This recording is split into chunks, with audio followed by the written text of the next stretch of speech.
Cordial saludo, apreciadas familias, jóvenes y niños. En este momento de encuentro personal con el Señor, vamos a hablar de confesión, reconciliación y conversión. Iniciemos en el nombre del Padre, del Hijo y del Espíritu Santo. Amén. Este es un sacramento sensible y eficaz, instituido por Jesucristo y confiado a la Iglesia para el perdón de los pecados y salvación de la humanidad. Fue instituido solemnemente por Jesucristo en el momento del perdón de los pecados a muchos durante su ministerio y por el poder que les dio a sus discípulos el día de la resurrección. Mateo capítulo 16, versículo 19. Evangelio de San Juan capítulo 20, versículos 22 y 23. Seguidos de 120 versículos de las Sagradas Escrituras, que teológicamente nos permiten ver la realidad y la eficacia de la institución del sacramento de la confesión. Importancia de la confesión es por la cual Dios, por su infinita misericordia, nos concede la gracia del perdón de los pecados contra Él y nos reconcilia con la Deidad, ya que nos beneficia en el perdón, la sanación y nos libera de toda mancha de pecado, enfermedad y dolencia en el cuerpo y en el espíritu. Quien dice, yo pecado no tengo, vive engañado y la verdad no está en él. Si quieres el perdón, la sanación, liberación, conversión y la salvación, confiésate, vive la Eucaristía, ella te salvará, te resucitará en el último día y te concederá la vida eterna. ¿Me debo confesar con un hombre pecador? Sí, porque ahí está la misericordia de Dios. La Sagrada Biblia dice en Hebreos capítulo 5, versículo 1 y siguientes, porque todo sumo sacerdote es elegido de entre los hombres para representar a los hombres ante Dios y a Dios ante los hombres, y ofrecer dones y sacrificios por los pecados de la humanidad. En Levíticos capítulo 21, versículo 8 dice, lo tendrás por santo, pues Él es quien ofrece alimento a tu Dios. Tenlo por santo porque santo soy yo quien lo santifico. En 2 Corintios capítulo 5, versículo 20 dice, los sacerdotes son pues embajadores de Cristo, como si Dios exhortara por ellos, en nombre de Cristo les rogamos reconciliarse con Dios. En el Evangelio de Juan capítulo 20, versículo 21-23 dice, Él repitió, la paz esté con ustedes. Como el Padre me envió a mí, así los envío yo a ustedes. Después sopló sobre ellos y les dijo, reciban el Espíritu Santo. A quienes perdonen los pecados les quedan perdonados, a quienes se los retengan les quedan retenidos. Así pues, este sacramento es también llamado de penitencia, de reconciliación, de perdón, de la confesión y de la conversión. Puesto que la vida nueva en la gracia recibida en el sacramento del bautismo no suprimió la debilidad de la naturaleza humana, ni la inclinación al pecado, esto es, la concupiscencia. Cristo instituyó este sacramento para la conversión de los bautizados que se han alejado de Dios a causa del pecado.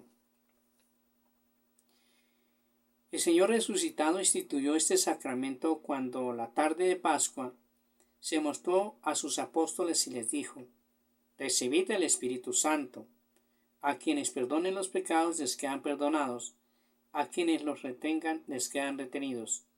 Evangelio de San Juan capítulo 20 versículos 22 y 23. La llamada de Cristo a la conversión resuena continuamente en la vida de los bautizados. Esta es una conversión y una tarea ininterrumpida para toda la Iglesia, ya que siendo santa recibe en su propio seno a los pecadores. La penitencia interior es el dinamismo del corazón contrito, Salmo 51:19, movido por la gracia divina a responder al amor misericordioso de Dios. Implica el dolor y rechazo de los pecados cometidos, el firme propósito de no pecar más y la confianza en la ayuda de Dios. Se alimenta de la esperanza en la misericordia divina. La penitencia puede tener expresiones muy variadas, especialmente el ayuno, la oración y la limosna. Estas y otras muchas formas de penitencia pueden ser practicadas en la vida cotidiana del cristiano, en particular en tiempo de Cuaresma y el viernes día penitencial. Los elementos esenciales del sacramento de la reconciliación son dos: los actos que lleva a cabo el hombre, que se convierte bajo la acción del Espíritu Santo, y la absolución del sacerdote, que concede el perdón en nombre de Cristo y establece el modo de la satisfacción. Los actos propios del penitente son los siguientes: un diligente examen de conciencia, la contrición o arrepentimiento, que es perfecta cuando está motivada por el amor a Dios, imperfecta cuando se funda en otros motivos e incluye el propósito de no volver a pecar. La confesión, que consiste en la acusación de los pecados hecha ante el sacerdote. La satisfacción, es decir, el cumplimiento de ciertos actos de penitencia que el propio confesor impone al penitente para reparar el daño causado por el pecado. Se debe confesar todos los pecados graves aún no confesados, que se recuerden después de un diligente examen de conciencia. Sí, la confesión de los pecados graves es el único modo ordinario de obtener el perdón de parte de Dios. Todo fiel que haya llegado al uso de la razón está obligado a confesar sus pecados graves al menos una vez al año, y de todos modos antes de recibir la Sagrada Comunión. La Iglesia recomienda vivamente la confesión de los pecados veniales, aunque no sea estrictamente necesaria, ya que ayuda a formar una recta conciencia y a luchar contra las malas inclinaciones y a dejarse curar por Cristo y a progresar en la vida del Espíritu.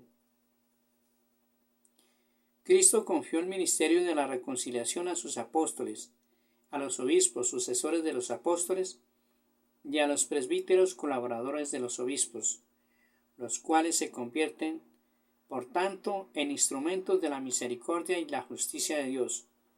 Ellos ejercen el poder de perdonar los pecados en nombre del Padre, del Hijo y del Espíritu Santo. La absolución de algunos pecados particularmente graves, como son los de castigos con la excomunión, está reservada a la sede apostólica o al obispo del lugar, o a los presbíteros autorizados por ellos, aunque todo sacerdote puede absolver de cualquier pecado y excomunión al que se halla en peligro de muerte. Dada la delicadeza y la grandeza de este ministerio y el respeto debido a las personas, todo confesor está obligado sin ninguna excepción y bajo penas muy severas a mantener el sigilo sacramental, esto es, el absoluto secreto sobre los pecados conocidos en confesión. Los efectos del sacramento de penitencia son la reconciliación con Dios y por tanto el perdón de los pecados, la reconciliación con la Iglesia, la recuperación del estado de gracia si se había perdido, la remisión de la pena eterna merecida a causa de los pecados mortales y al menos en parte de las penas temporales que son consecuencia del pecado, la paz y la serenidad de conciencia y el consuelo del espíritu y el aumento de la fuerza espiritual para el combate cristiano. En caso de grave necesidad, como un inminente peligro de muerte, se puede recurrir a la celebración comunitaria de la reconciliación con la confesión general y absolución colectiva, respetando las normas de la Iglesia y haciendo propósito de confesar individualmente a su debido tiempo los pecados graves ya perdonados de esta forma. Las indulgencias son la remisión ante Dios de la pena temporal merecida por el pecado, ya perdonados en cuanto a la culpa que el fiel, cumpliendo determinadas condiciones, obtiene para sí mismo o para los difuntos mediante el ministerio de la Iglesia, la cual, como dispensadora de la redención, distribuye el tesoro de los méritos de Cristo y de los santos, para gloria del Padre, del Hijo y del Espíritu Santo.